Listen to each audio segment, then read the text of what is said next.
introduce myself. My name is Dan Paul. I just want to embrace the moment that we have here with so many people across the communities coming to fight for the same reason. The most important is that we're here together. We're here for the same purpose.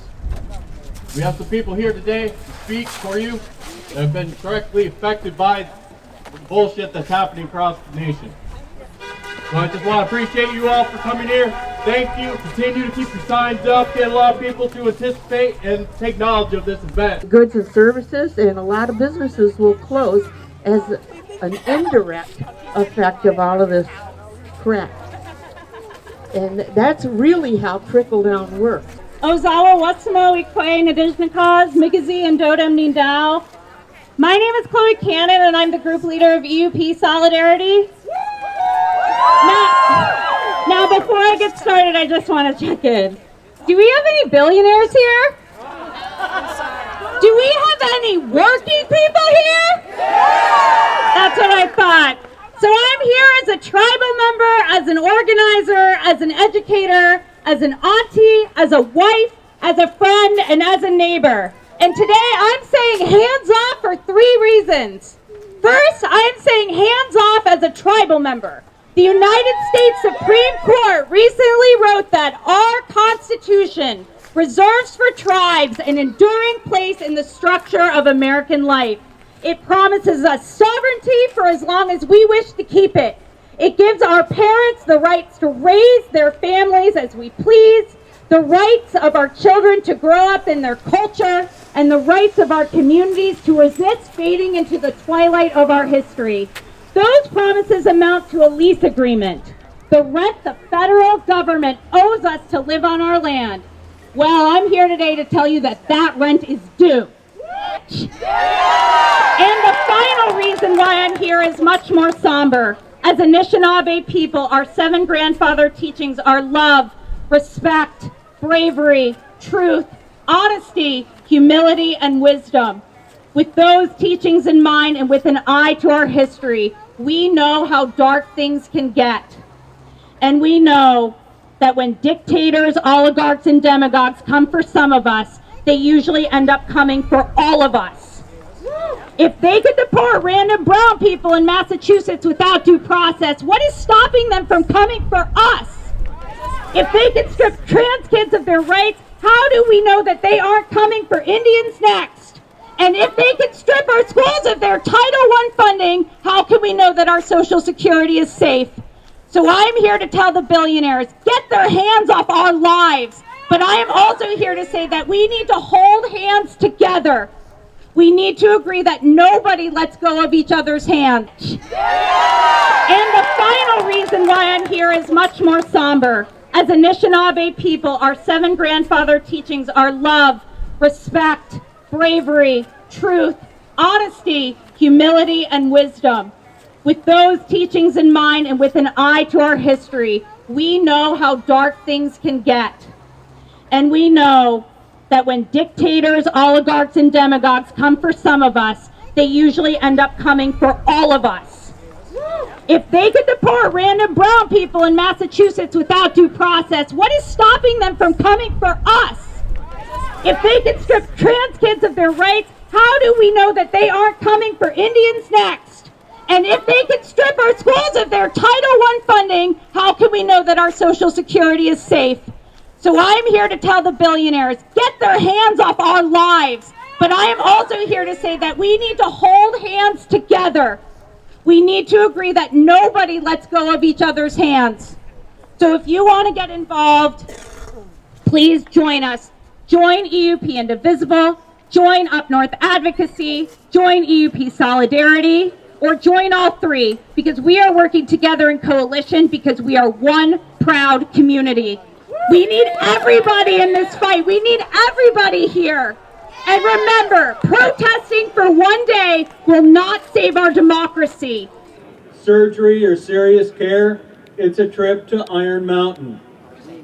And if they can't take care of it in Iron Mountain, it's a follow-on trip to Milwaukee, Wisconsin.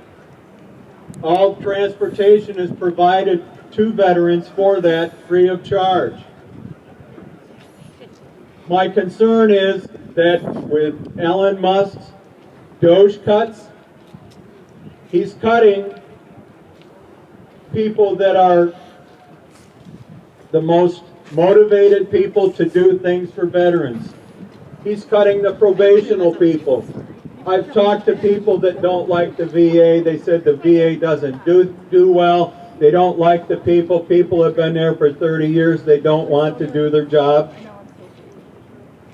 Every industry has those type of people. I dealt with a number of them when I was in the Navy.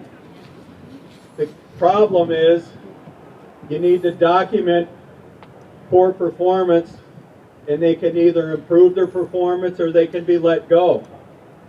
Letting the people that are probationary employees, the ones that are probationary because they did such a good job, they were recently promoted to a higher position, letting those people go is probably the worst decision that you can make. They're the ones that are really motivated to take care of people. They're the ones that really care. They're the ones that need to do an excellent job to further their career. They're the ones that will take care of the veterans that need it most.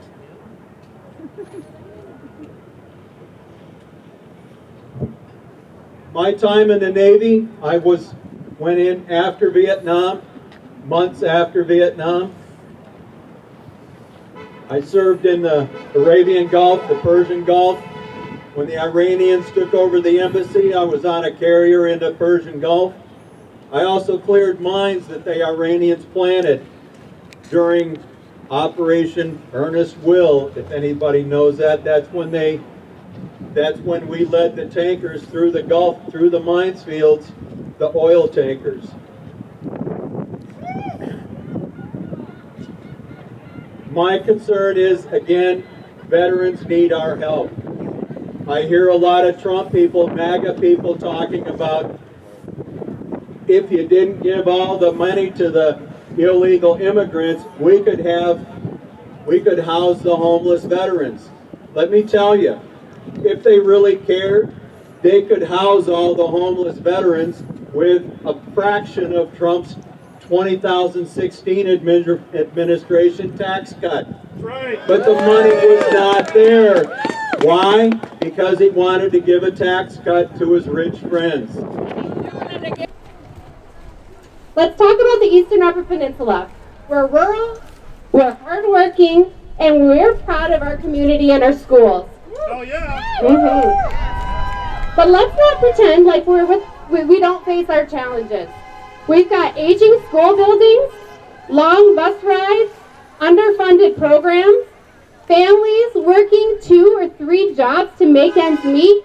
We have a shortage of teachers, and we have some kids without access to internet at their homes. So when folks talk about dismantling the Department of Education, I ask, what happens to us? The reason many of our schools are still standing is because it provides Title I funding for low-income students. It supports students with disabilities through IDEA, funding for English language learners, Pell Grants for college, help for rural schools, and career and technical education.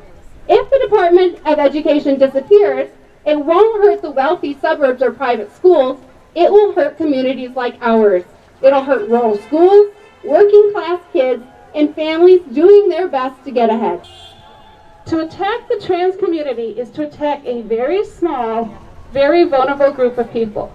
There is, as far as we know, only about 0.5% of people in this country that are transgender. It's a small group that struggled throughout our country's history, and choosing this group to focus attention on shows exactly what this administration is and what they are doing. They are bullies, and they are picking on those who are least able to defend themselves.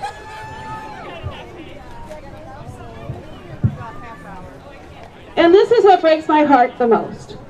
As I said, I've worked as a teacher for over 20 years. During that time, I've been privileged to have many students come out to me, sharing that they are gay or trans. Some of them have supportive parents to help them, but many of them don't even have that. For many, their confession to me was the first time they felt safe enough to tell an adult what they were going through. Thank you, Amy. You're welcome. They feared telling their own parents, and honestly, they often have good reason for this. So let's look at a couple of statistics. Now this is from 2023, I'm sure it's worse right now. So LGBT youth are 120% more likely to experience homelessness. 120%. Although they make up only 7% of the youth of the USA, 40% of all young homeless people are LGBT. And 46% of those were forced to leave their homes because they came out. They were kicked out of their homes for telling their truth. And in addition, 41% of LGBT young people have seriously considered attempting suicide in the past year, including roughly half of all transgender and non-binary youth.